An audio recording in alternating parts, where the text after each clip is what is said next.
Finally आम्ही आता गौराई आवरायला काढल्या आहेत आणि गौराई बघा तुम्ही एकदम मस्त अशी आम्ही साडी नेसवली आहे. भरपूर वेळा प्रयत्न करतोय पण एक गौराई खूप त्रास देते आणि एक गौराई लवकर बसती. तर ही जी गौराई आहे ती फायनली आम्ही आता गौराई रेडी करायला बसलेलोच आहे. तर आमचं डेकोरेशन कसं आहे मी तुम्हाला दाखवते. 1 मिनिट. तुम्ही डेकोरेशन बघा कसं आहे.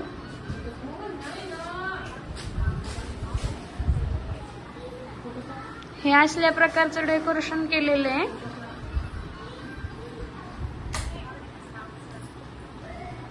आणि आमच्या मामांनी असं हे फोकस पण आणून दिलेला होता. त्यामध्ये अजून 4 चांद लावले ह्या फोकसने. आणि डेकोरेशन बघा किती मस्त केलंय.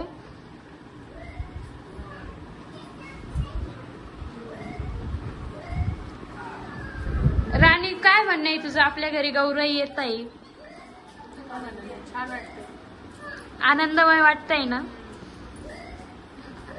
आणि अजून पाहुणे यायचे बाकी आहेत. पाहुणे आले का अजून थोडस म्हणजे अजून जास्त रौनक येते ना, अजून छान वाटतं. त्यामुळे ना असं मस्त असं डेकोरेशन आमच्या भैयानी हे पहिल्याच वेळेस केलं. जेव्हा सुंदर अशी देवपूजा ही केलेली आहे माझ्या बहिणीने. हे बघा गणपती बाप्पा. हे जे 2 कळस आहेत ते एक सप्तशृंगी आईचा आहे, एक तुळजाभवानी मातेचा आहे. आणि हे आमचे स्वामी, हे आईंचा फोटो बघा. मस्त अशी पूजा झालेली आहे. तर मी तुम्हाला आता आईकडचं हे देवघर सुद्धा दाखवून दिलेले आहे. आणि हा माझा फर्स्ट युट्यूबचा व्लॉग असणार आहे. कारण की ना हे जे माझ्या घरी एवढं व्हिडिओ काढायला काही हे नव्हतं. पण आता एकदम मला फर्स्ट जे व्हिडिओ काढायचं हे ते भेटलं महालक्ष्मी गौराईचं. तर तुम्ही नक्की व्हिडिओ पूर्णच बघा. आता आई आली आहे पेढे घेऊन. ह्या कोठींमध्ये पेढे वगैरे टाकावं लागतात ना, ते माहिती नव्हतं. थोड्या वेळाने तिने सांगितलं त्यात पेढे टाकावं लागतात, रासही टाकावं लागते. आणि आजीच्या जमान्याचे आमच्याकडे सिक्के म्हणजे कॉईन असे नाणी आहेत, ती नाणी सुद्धा त्यात टाकावं लागते. हे आईने आम्हाला नंतर सांगितलं, आधीने सांगितलं. आता साडी नेसवलेली ना तर त्याच्यात ते वरतून काढून ते टाकायचंय. आता आई तुला कसं वाटतंय? आता मस्त आपण महालक्ष्मी वगैरे बसवतोय तर छान वाटतंय ना, आनंद होतोय. हा का? बघ आता आईला पण आनंद होतोय, सगळ्यांना आनंद होतो. आता माझी मावशी येईल, तिला पण मी विचारल कसं वाटतंय तुला म्हणून. जे पाऊल डेकोरेशन आहे आता ते चालू आहे. राणी ते करतीये. हे बघ तिने पावलं वगैरे काढून ठेवली होती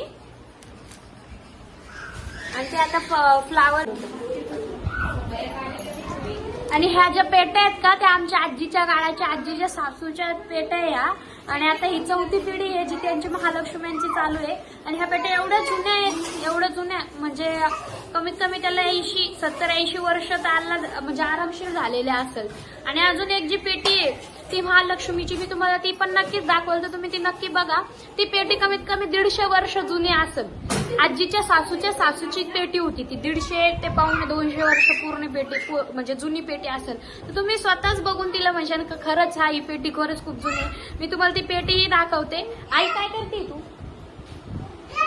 पिलवंडा काढते. त्यांना मस्त अशा 2 अशा बाहुल्या भेटलेल्या आहेत. या जेव्हा आजी होती तेव्हा आम्ही या बाहुल्या खेळायला मागायचो होतो, तर खेळायला द्यायच्या नाही आजी. अजून एक जी बाहुली आहे ती ते एकदम स्पेशल आहे, ती दाखवल मी तुम्हाला नक्की पुढे. तुम्ही पुढे बघा. मुलाला असे मस्त मस्त अॅनिमल्स भेटलेले आहे. तो म्हणतो मला 1 वर्षाचं वेट आता पूर्ण झालेलं आहे. 1 वर्षानंतर आता परत आमच्या गौराईवरती येणार आहेत. म्हणजे 1 वर्षानंतर त्या आता बाहेर येणार आहेत आणि बसणार आहेत. आता एक कमीत कमी 150 ते 200 वर्ष जुनी ही अशी पेटी आहे आमची. तर ही पेटी तुम्ही नक्की बघा. हे बघा, तुम्ही स्वतः सुद्धा म्हणशाल की 150 ते 200 वर्ष पूर्वीची पेटी आहे म्हणून. आणि तुम्हाला आता आम्ही आमच्या गौराईचं दर्शन करतो. त्या गौराई सुद्धा 150 ते 200 वर्ष जुन्या आहेत असं आईने सांगितलं. पहिले मला वाटलं 100-101 वर्ष असेल, पण नाही, आईने सांगितलं 150 वर्ष जुने आहे. तर फायनली आता तुम्ही आमच्या गौराई बघू शकता. हे बघा किती मस्त अशी त्यांची व्यवस्थित अशी काळजी घेऊन असं त्यांनी हे केलेलं आहे. तर तुम्ही बघा, मी तुम्हाला दाखवते. ठेवतोय एक गौराई ही तांदूळामध्ये आणि एक गौराई ही गव्हामध्ये असते. तर अशा प्रकारे गौराई ठेवून घेतली आहे. आणि ही आपली एका गौराईची पिलवंड म्हणजे ही मुलगी, तर ही तिच्या समोर अशी ठेवून द्यावी लागते बघा. ताजे आता ओपन केलेली आहे बघा मी, म्हणजे असं यांना कपड्यांमधून असं वगैरे. ते मागच्या वर्षी या महालक्ष्म्यांसोबत शिदुरे जाते, याच्यामध्ये काय राहतं मम्मी? गुळ आणि पोळी ही याच्यामध्ये अशी त्यांना शिदोरी दिल्या जाते. जसं आपल्या इथं माहेरी आल्यावरती कसं ऐकून असं पुरणाची पोळी किंवा काही असं आपल्यासोबत दिलं जातं, तसं हे महालक्ष्म्यांसोबत म्हणजे शिदोरी अशी हे म्हणून दिली जाते. तर मी तुम्हाला ही ओपन करून दाखवते यात काय आहे कसं आहे. मागच्या वर्षीची शिदोरी आता यामध्ये होती बघा ही.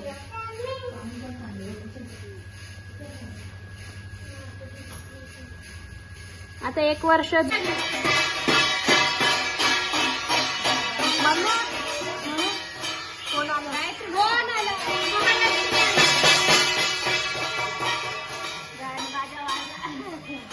गौराईला असं मस्त असं साज घालतोय.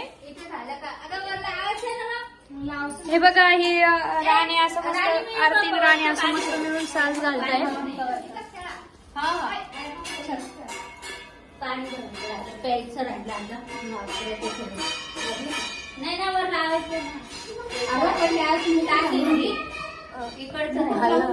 गौराईला कंबरपट्टा हा घातलाय राणीनी. घालणार आहोत महालक्ष्मीला. फायनली आता आपल्या महालक्ष्म्यांचं डेकोरेशन पूर्ण झालेलं आहे. आता फक्त हार वगैरे घालायचे आहेत आणि आपल्याला आरती वगैरे करायची आहे. आता फुलांची रांगोळी वगैरे चालू आहे खाली टाकणं. तर मी फायनल रिझल्ट तुम्हाला दाखवते कसं झालंय आपले महालक्ष्मी बसवणं किंवा मग हे बाकी सगळं तुम्ही बघू शकता. हे बघा हे आपलं डेकोरेशन आहे इथनं. तर ह्या आपल्या गौराई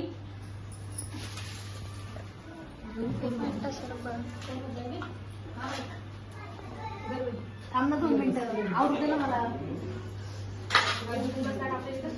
हे बघा हे गौराई, हे आपले गणपती बाप्पा, हे पिलवंड,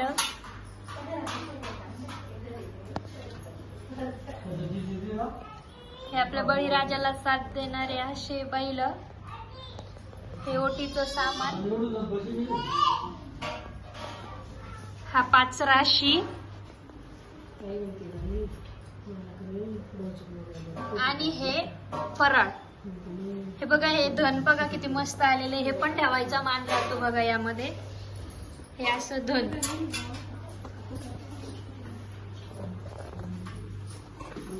आणि आता बघूया मावशी आपली भाजी निवडते. हे भाजीचं खूप महत्व असतं. कशाची भाजी मावशी? आंबाड्याची भाजी आहे ही. ह्या भाजीचं खूप महत्व असतं. आजचा नैवेद्य हा आंबाड्याच्या भाजीचा राहतो. पहिल्या दिवसाचा आंबाड्याच्या भाजीचा नैवेद्य. मम्मी दुसरा नैवेद्य कशाचा राहतो ग? पूर्णावरणाचा हा दुसरा नैवेद्य राहतो. म्हणजे गौरी गणपतीचं जेवण ते आवाहन काय म्हणतो आपण ते गौरी पूजन ज्या दिवशी राहतं त्या दिवशी ना पूर्णावरणाचा पूर्ण असा नैवेद्य राहतो. आणि मम्मी तू काय करते? समय बनवते. आणि तिसऱ्या दिवशीचा नैवेद्य कोणता? मावशी कृष्णा तुका काका यामध्ये चला. सटाणा फॅमिली आली. सटाणा फॅमिली मागं नाही घ्यायचं.